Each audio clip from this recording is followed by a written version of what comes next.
आज एक नवीन पुस्तकाचा परिचय मी आपणास करून देणार आहे. पुस्तकाचं नाव आहे दी क्रिएटिव्ह आर्ट. दी क्रिएटिव्ह आर्ट. एक सुंदर आनंददायी पुस्तकाचा परिचय करून देताना मला स्वतःला मनस्वी एक संतोष होतोय, एक आनंद होतोय.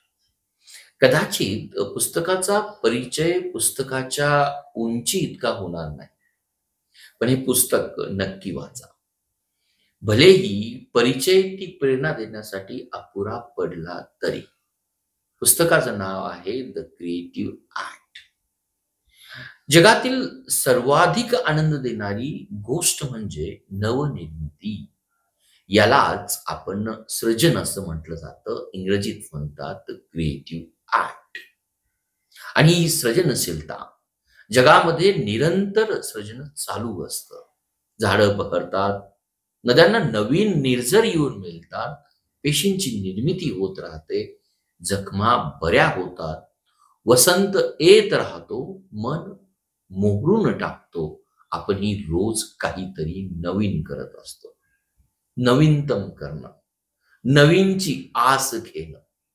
जे जे निर्माण करतात किंवा ज्यांना ज्यांना निर्मितीचा आनंद घ्यावासा वाटतो, अशा सर्वांना हे सुखवणारं पुस्तक.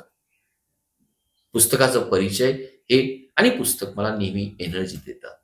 प्रत्येकानं हे पुस्तक वाचावं आणि आपल्यामधील निर्मात्याचा अनुभव घ्यावा. हे सर्वात महत्वाचं. आपल्या प्रत्येकामध्ये एक निर्मिक, एक सृजन असतो आणि हे पुस्तक त्याच निर्मिकाला, त्याच निर्मात्याला एक सृजनशीलतेला हाक मारण्याचा प्रयत्न करतो. लेखक, कवी, चित्रकार, डिझायनर, इंटिरियर डिझायनर असे कितीतरी क्षेत्रामध्ये रोज सृजन चालू असतं. रोज नवीन निर्मिती होत असते. अशा सर्वांना हे पुस्तक चार गोष्टी शेअर करतं. नवा आनंद देतं, चार पाऊल पुढे घेऊन जातं. द क्रिएटिव्ह आर्ट सर्वांसाठी. तुम्ही कुठल्याही फील्डमध्ये काम करत असाल तर आपण पुस्तक वाचावं. आणि मला पूर्णपणे खात्री वाटते की या पुस्तकाचा मित्र आपण बनवावं. आणि हे वाचल्यानंतर आपल्याला कळेल आपल्या प्रत्येकाच्या मध्ये कुठेतरी एक निर्मित लपून बसलेला असतो. कलाक्षेत्र आणि कलाकार अशी काही वेगळी माणसं नसतात जी क्रिएटिव्हिटीला आपण एका साच्यामध्ये बांधण्याचा प्रयत्न करतो. प्रत्येक जण हा कलाकार असतो. महत्वाचा मुद्दा या पुस्तकात पहिल्यापासून सुरुवात होतो. प्रत्येक व्यक्ती कलाकार आहे. एखाद्या अस्तित्वात नसलेली गोष्ट प्रत्यक्षात आणणं म्हणजे क्रिएटिव्हिटी, म्हणजे सर्जनशीलता. एखादं संभाषण असेल, समस्येवर उत्तर शोधण्याची प्रक्रिया असो, मित्राला पत्र लिहिण्याची क्रिया असो, दिवाणखान्यातील फर्निचरची रचना बदलणं असो, अगदी ट्रॅफिक जाम टाळून वेगळ्या रस्त्यानं कौशल्यानं गाडी चालवत आपल्या घरापर्यंत पोहोचणं असो, यामागे प्रत्येक गोष्ट सर्जनशीलतेमध्ये मोडते असं हा लेखक म्हणतो. लेखकाचं नाव आहे रिक रुबिन. पुस्तक the creative a way of being. मूळ लेखकाचं नाव आहे रिक रुबिन आणि याचा मराठी अनुवाद केलेला आहे निलंबर जोशी यांनी. जीवनामध्ये आनंदाचे क्षण निर्माण व्हावेत म्हणून माणूस काही नाही करत. कितीतरी जीवांचा आटापिटा करून आपण पर्यटन करतो. आनंदासाठी माणूस कितीतरी खर्च करतो. हे अगदी खरं आहे. पण शेवटी कितीही केलं तरी मनुष्य हा काहीसा अतृप्त राहतो, कारण हा आनंद आतून निर्माण झालेला नसतो. मनुष्य आनंदी होण्यासाठी, सॅटिस्फॅक्शन होण्यासाठी एक्सटर्नल फॅक्टरचा जवळ करतो. अंतर्मनातून निर्माण झालेला आनंद हा खराच परमानंद असतो, जो मिळतो आपल्याला आपल्या निर्मितीतून. आपल्याला न सुटणाऱ्या गणिताचे जेव्हा उत्तर मिळते आणि जे आपल्याकडून मिळते त्यातून होणारा आनंद हा परमानंद असतो. त्यातून होणारा आनंद हा बुद्धीचा आनंद असतो. परंतु निर्मितीचा आनंद हा मनाचा आणि बुद्धी या दोन्हींचा असतो, म्हणून तो परमानंद असतो. जसं मी आत्ताच सांगितलं, बाहेरून आपल्याला आनंद मिळतो, पण स्वतः एखादी गोष्ट निर्माण केल्यानंतरचा आनंद हा वेगळा असतो. सर्जनशील असणं फार कठीण आहे का? आपण सर्जन काही निर्मिती करू शकत नाही का? आपण माणूस आहोत, यातच आपण सर्जनशील आहोत, असं लेखकानं या ठिकाणी ठासून सांगितलेलं आहे. आणि पहिलंच प्रकरण हे आपल्या मनावर बिंबवलं जातं, तुम्ही सर्जनशील व्यक्ती आहात. आपल्याला त्याचं हे मत पटतं, हे सर्वात विषय. लेखक म्हणतो, रुकी रुबिन म्हणतात, लौकिक अर्थानं आपण कला निर्मिती करत असलो वा नसलो तरी आपण सगळेच एक आर्टिस्ट आणि कलाकार म्हणून जगत असतो या पृथ्वीच्या रंगमंचावर. आपल्या जाणीवामधून नेमक्या जाणीवा वेचून आपण निरनिराळ्या प्रकारे प्रत्येक व्यक्ती ही माहिती गोळा करत असतो. लेखक म्हणतो, प्रत्येक सर्जनशील क्षण आपल्या साधनांनी तयार झालेला असतो. ही सुंदर विचार आहे. हे सगळं आपल्या आतून येत नाही, त्याचा उगम बाह्य विश्वास कुठेतरी असतो. आपल्या भोवती एक जागृत जाणीव असते. आपल्या सर्जनशीलतेला संधी देण्यासाठी ती अथकपणे उपलब्ध असते. हे ऑब्झर्वेशन आपलं असणं गरजेचं आहे. आपल्याला ती कदाचित जाणवते, लक्षात राहते किंवा तिच्याबरोबर आपली लय जुळते.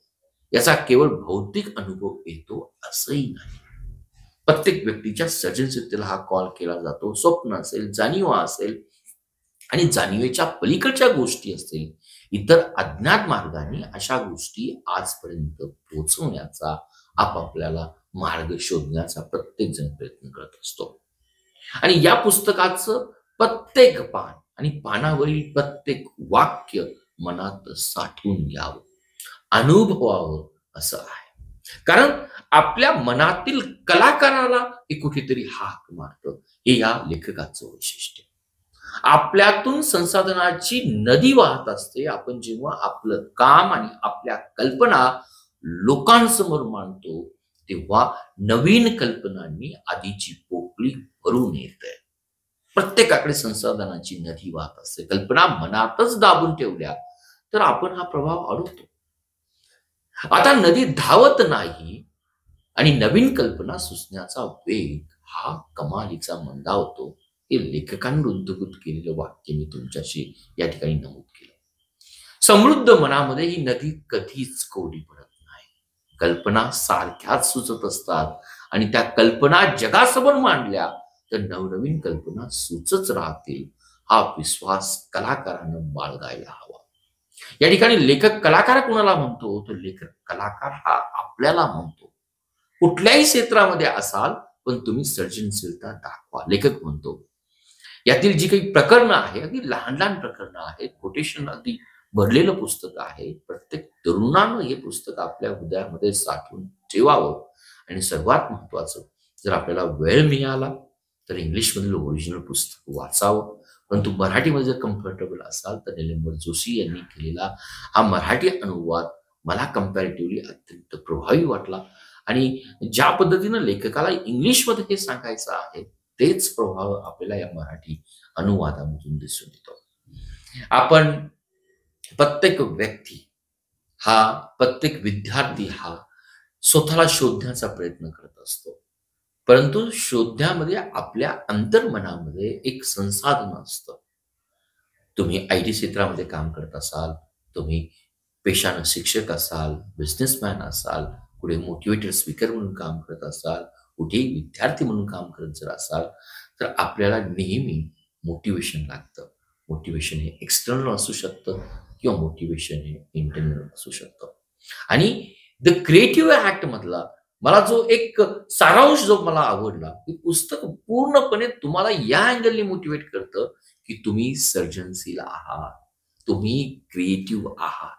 आणि जर मला जर सांगत असेल मी सर्जनशील आहे, क्रिएटिव्ह आहे आणि या क्रिएटिव्ह मध्ये तुम्हाला ब्रह्मानंद मिळतो, परमानंद मिळतो. आणि हाच या पुस्तकाचा सारांश आहे. कदाचित सारांश अगदी मी एका लाईनमध्ये सांगितला.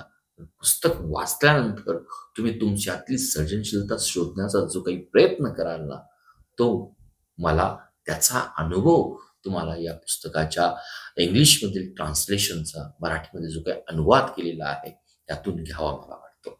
थोडक्यात प्रत्येक व्यक्ती ही सर्जनशील आहे आणि सर्जनशीलता येण्यासाठी, सर्जनशीलता आल्यामुळे आपल्याला ब्रह्मानंदचा आनंद मिळतो, एक परमानंद मिळतो. हे या लेखकाने या ठिकाणी नमूद केलेलं आहे. पुस्तकाचा जर सारांश आपल्याला आवडला असेल तर मित्रपरिवारामध्ये जरूर शेअर करा. अगदी सारांश छोट्या भाषेमध्ये मी सांगितला. व्हिडिओला लाईक करा, कॉमेंट करा आणि कॉमेंटमध्ये जर पुस्तक वाचलं असेल तर जरूर मेन्शन्स करा.